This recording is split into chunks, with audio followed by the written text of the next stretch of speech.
Hi, thanks for tuning in to Love Life 2. This is the new season on positive gender dynamics, and I'm your host, Dr. Babe.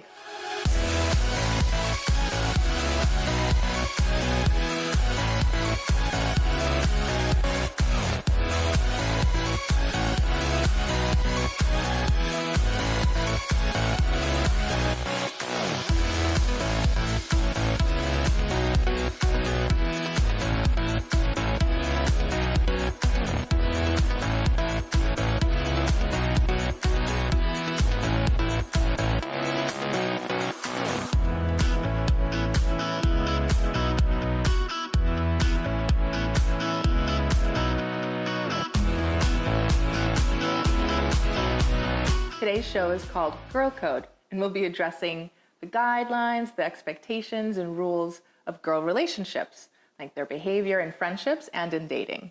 So on today's show, we have Dina Kapiskowski. Hi. Hi. And Carla Reyna. Hi, thank you for having me. Yes, thank you for being on the show. I thought maybe we could just introduce both of you to our audience a little bit. Maybe tell us your relationship status, since that's kind of relevant to what we're talking about today. And a little bit about what you do in Cayman. What's going on currently in your life?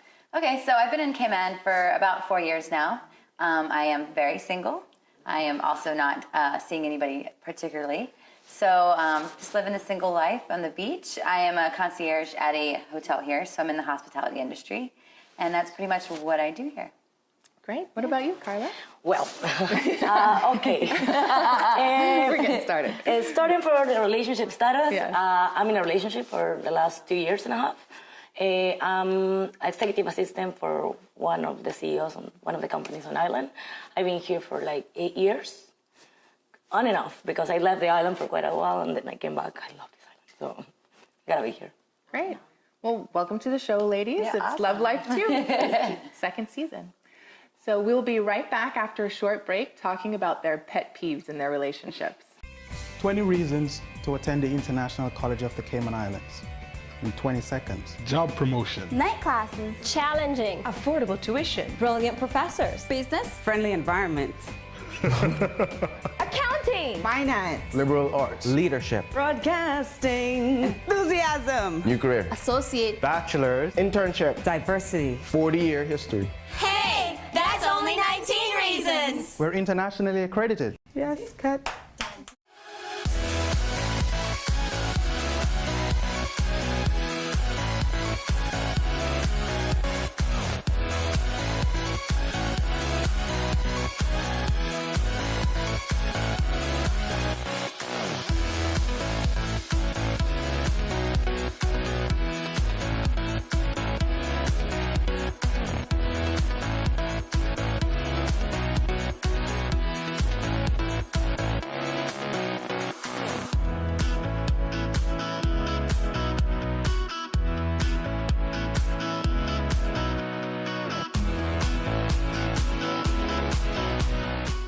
Welcome back to Love Life 2. We're here with Dina and Carla.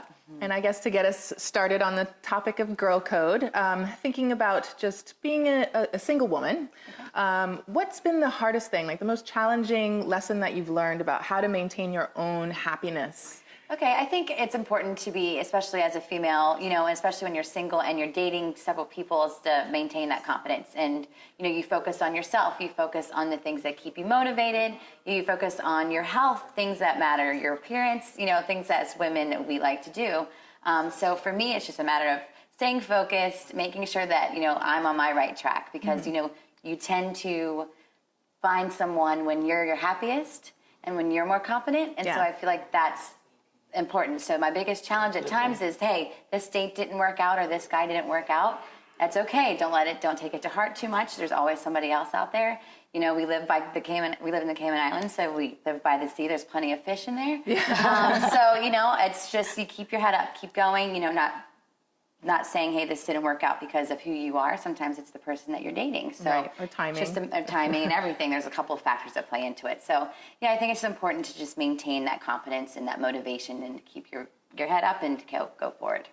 And the two of you have just really dynamic and engaging personalities. When we're not dancing together on the dance floor. We're with you. We're not dancing, we're here. I know you guys are going to bring really good perspective to the show today on this topic, but sorry, just getting back to the pet peeves. Yes. Because I'm interested to know, in regards to dating, there's got to be some things that are awkward or difficult, and I don't know if you've come across anything in particular that's been sort of annoying or. Yeah, I think it goes within saying, so we live in this age of social media and things that can be passive aggressive. So you dated somebody and they've ghosted you, but then they have these passive aggressive likes on your Facebook or comments, and that to me that's sad. That's a sad way to get in touch with someone and to maintain the communication, because you just want to kind of keep a leash on that person. Those are the things. And then respect and honesty. Like, hey, you know what? If you don't want to date me in a week, you're not looking for anything serious, don't date me for 3 weeks. Stop wasting my time. Those are the pet peeves. It's like, okay, if you're going to be honest in the beginning, I'm not looking for anything serious. It's up to me to make that decision if I want to continue to see you or not. But if it's 3 weeks in and you've love bombed me and we're going to be, I see us down the future, and then you walk away and ghost, that's my biggest pet peeve of all.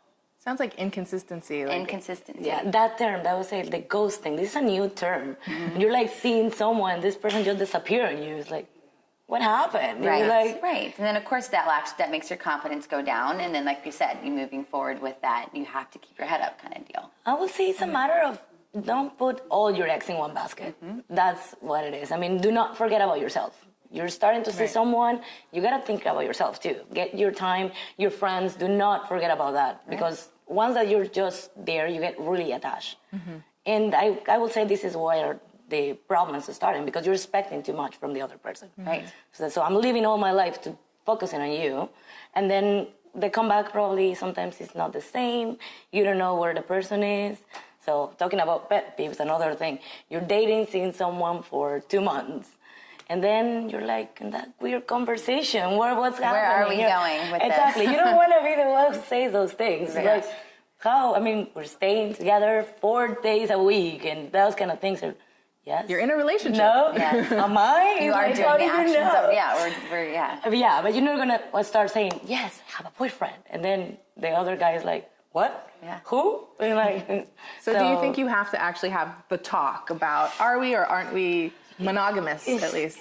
After a certain amount of time, I'm not one to push it, because I know that there's this 3-month stigma where it's at the 3-month mark, we make that decision whether or not we continue or do we end it. So, in It's like probation at work. Pretty much our trial and error. It's like, Basically. getting your first work permit on island. It's like, it's a 3-month test. But they give it to you right away. Yeah. I don't know. I that would be very annoying to me, to kind of live in that limbo. And I think we've all probably been through that. But especially now in modern times of dating, there's a lot of that ambiguity, because there's so many options and so much accessibility, even on a small island, for people to be casual. Right.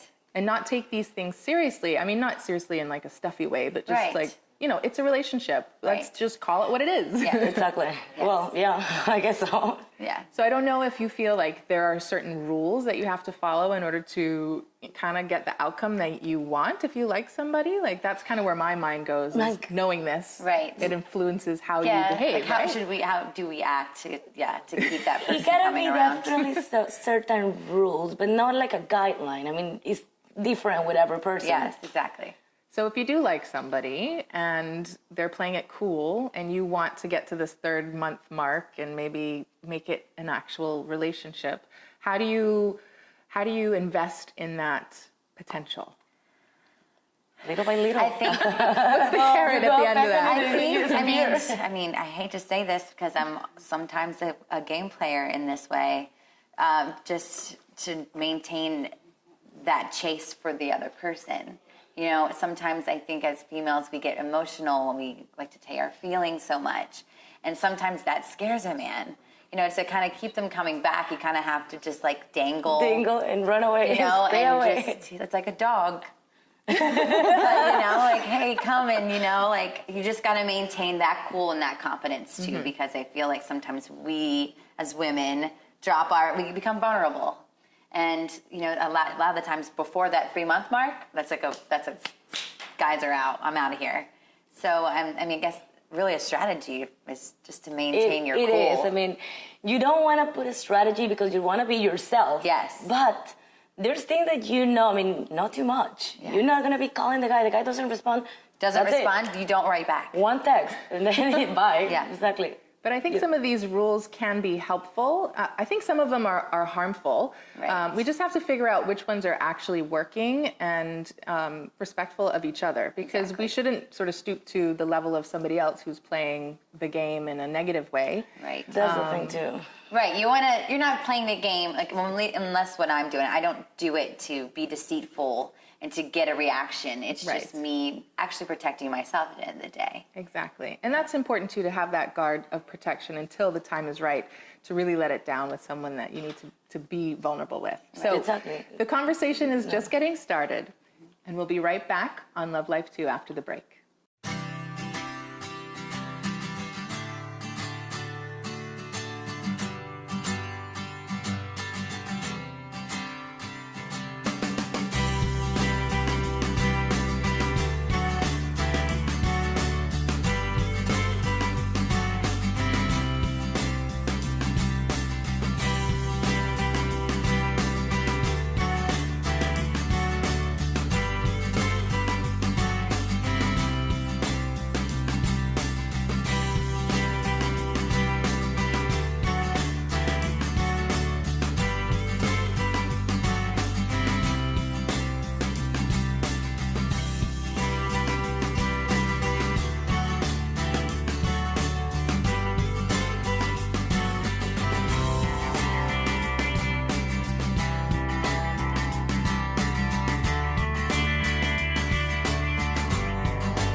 Welcome back to Love Life 2. So, Carla, I wanted to ask you a little bit about friendships. Like when it comes to female friendships, do you find that there's any kind of rules or particular guidelines there, like involved? First one, I mean, you don't date the person that your friend was dating. I mean, that's a big one. It's like, it's hard. I mean, in an island that is that small, Yeah. it's actually pretty hard sometimes.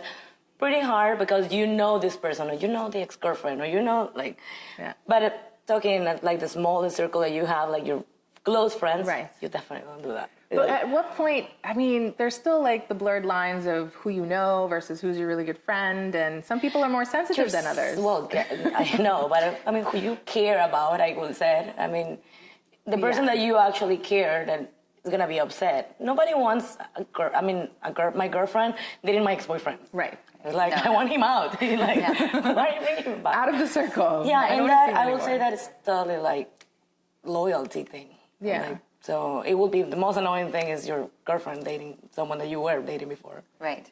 I don't know. I think it's a tough one. I definitely know I've probably broken that rule a few times on this island, but not intentionally, not from a bad place. No, not intentionally, no. I don't think it's... I didn't know that he was dating you. Yeah, but Yeah. what were they for like 8 years? Like, I don't sorry. know a lot of things clearly, but I think it's some of these rules they don't apply in certain contexts, or we have to be flexible at times. But what is the purpose of them? Like, what do you think the reason is that we have all these sort of girl code rules in regards to friendships? I would say like well, this is a society thing, how you get along with society. I mean, if you don't have those codes, to put it that way, it puts you in a very awkward position. You know, for example, as girls, you don't want that girl around. It's gonna come and hit on my boyfriend. No, No, it's she's not welcome to the group. You know, on Wednesdays we wear pink. exactly. It's like a trust thing then. Respect. It's trust and it's respect. I mean, I respect that you're in a relationship with this. Whatever your relationship is, it's like, I don't want to get involved in that. It's part of respect, I would say. And I know we were talking before behind the scenes about sharing like stories and just, you know, when you call on your girlfriends and you just want an ear to listen and tell your, you know, woe was me story. Like one of the sort of pet peeves of, or not pet peeve, but one of the rules that I tend to break sometimes as well is when I kind of sort of turn it around on me and I have to remember, okay, like to be a really good friend, I have to sometimes just listen. I can be the therapist with my friends too from time to time, and that's what they need. But I think I probably want to talk when I'm, you know, talking with my friends. Of course. I listen for a living. You're not being a therapist there. You're like, you just want to be yourself. And Exactly, Right. exactly. It's definitely super important though too, like when your friend comes to you, like just stop talking and listen, because you know at the end of the day, you find yourself giving advice that you yourself should be taking in the long run, which that's all I'm the guilty. time, I I'm guess. guilty as charged. I will give the most advice I can give, and this till I'm blue in the face, you know. But then turn it around on myself, and it becomes, oh wow, I'm actually smart. You know, why didn't I take my own advice? Exactly. Why don't you listen to myself? And sometimes I think we learn more when we are sort of sharing with like other people, sort of telling them what to do. Like that's one of the techniques that we use in regards to absorbing information, right? Like you can learn something from reading an article, but when you actually talk it out with someone, that's when it integrates into your mind. Which, you know, going back to the strategies and stuff, I was thinking about that, obviously, in preparing for the show, and just these sorts of girl codes. I find that in order to get sort of the mate that you want to get, or if you meet someone, that's kind of a technical term, but if you meet someone you like and you want it to go well, you kind of have feelings for him and you're trying to play the game so that he sticks around. I think it is important. You know, we talked about being vulnerable. Even though kind of in modern society, it's not so encouraged to be vulnerable, I think it's important to be feminine. You know, we talk a lot about feminine and masculine characteristics on the show, and I am really trying to focus or refocus on that because I think it's more of an older, more traditional outlook. But I think we need to really revisit that because a lot of times when women are trying to be independent and strong, we lose our femininity. Right. And that's what really attracts masculine men. Yes. But we also have this issue with men too, because men are becoming more emasculated in a lot of ways as well. So maybe it's about, you know, tapping into that sort of biological dynamic of attraction. Right. And I think that is important. So what do you think are the feminine things that help like attract a man or keep a man if you want him? Like, no, let me think. I'm looking at you and I'm like, you're feminine. Well, I think, you know, being strong and independent, I think is important. Knowing that, you know, that you can carry yourself with the person as well as with your friends. Yeah. You know, I think that's important to men. You know, I used to live in New York, so I felt a lot of the time the jobs I had, men would be like, oh, you're demasculating me. I'm like, but what's wrong with that? I'm still feminine in what I'm doing. You know, it's just the job I'm carrying. You know what I think is really feminine about you, Dina? You're very creative. You're very spontaneous. Thank you. And that's a very attractive trait. Thank you. I think men are probably, you know, sort of running over themselves trying to get to that energy because that's something that men really look for is a woman who inspires them. Right. You know, and because you really sort of embody that energy, that's going to be something that really keeps people wanting to be around you. Right. Right? But I think sometimes when we get distracted about trying to hold it together and not be too emotional, that could put off guys too because they want to be needed. Exactly. That is something important. Yeah, I mean, I would say like, let the guy do things for you. Let the guy be there for you. Court you. So that would be like what? What are some examples? I'm curious what you're thinking about. Little thing as he opens the door for you. Yeah. I mean, sometimes it's details. I mean, you're not gonna expect the guy come around and open the door again. But when he wants to just stay in your place. Or how about let his him spontaneity? I like when a guy is spontaneous with me. Hey, what are you doing? Oh, we're going away for the weekend. You know, things like that. Plans. Just, hey, yeah, just, Don't even give me a plan, surprise me with a plan. That's like very attractive to me. That's a good point. I think it's really important to follow the man's lead, and in order to follow, you have to let him lead, right? So giving him the space to make those decisions. And I remember when I first started dating recently, in this particular relationship, I had to bite my tongue and I had to really force myself to let him take the lead. Right. And it was really helpful because I wanted to say, no, it's okay. You don't have to pick me up. Like, I live far out, so I'll just meet you there. And I stopped myself and I said, you know what? Let him pick you up. Yeah, pick me up. Thank you. I would really appreciate that. You know, and so we have to catch ourselves trying too hard to be independent. Yes. Right. That we don't let men be men. Right. Exactly. You're correct. As I said, like, completely.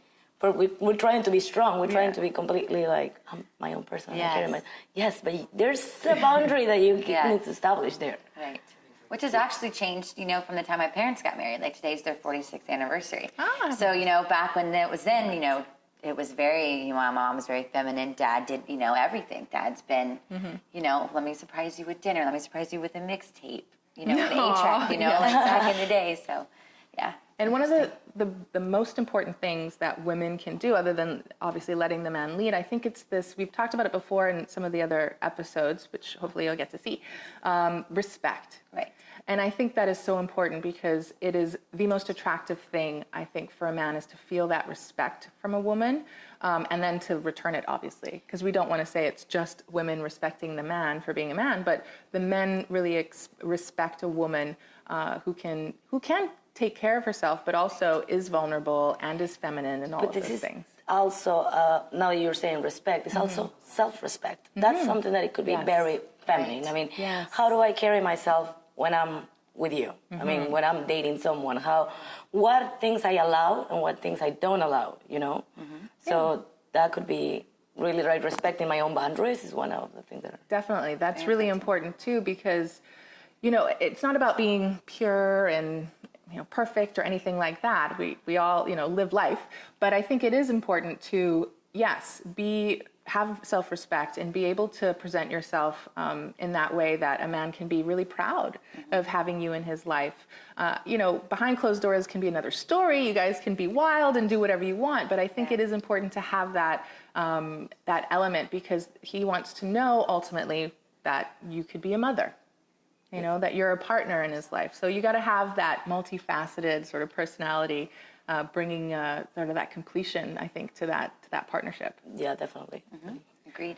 But I wondered if there were sort of any more insights you have about strategies that you think have been working for you. I mean, I know you've been in a relationship for a little bit longer. My best thing is silence is gold. Like, the best thing. Silence is golden. Yeah, the power of your absence. That is the best thing that you can do. You don't like something that he's passing those boundaries of that you're putting on yourself. Excuse me and bye. It's like Next bus. or next bus, or just stay away when the guy is pulling. Like, because guys tend to do that. They push pull. And when they're pulling away, let them be. Yes. Bye. You want to Yes. go? Bye, Felicia. You need space, I'll give you your space. Yeah. That's the best thing because that's the only way that he will come back. And if he doesn't come back, what do you want him wasn't meant for? to be. Exactly. Yeah. What do you want someone that doesn't want to be there? You know. So I mean, it goes back to what you said in the very beginning when I asked you about maintaining your happiness. Yes. I think relationships have to be, or long-term relationships in this case, have to be the icing on the cake of your life, right? And so you can't need someone more than you enjoy them and want them to be around. So being able to just carry on and do the things that make you happy are so important. I mean, for me, I know this kind of stuff really makes me happy. And so as long as I'm focusing on all of those things, I know that I'm taking care of myself and all of that. So whatever happens in my personal life and relationships is just, you know, that extra boost. exactly, it's the extra thing. I mean, I'm a happy person. Yes. And like with you, my life is probably wonderful, but my life is gonna be great if you're not here as well. So as long as you don't lose that thing, I think things can go. What good.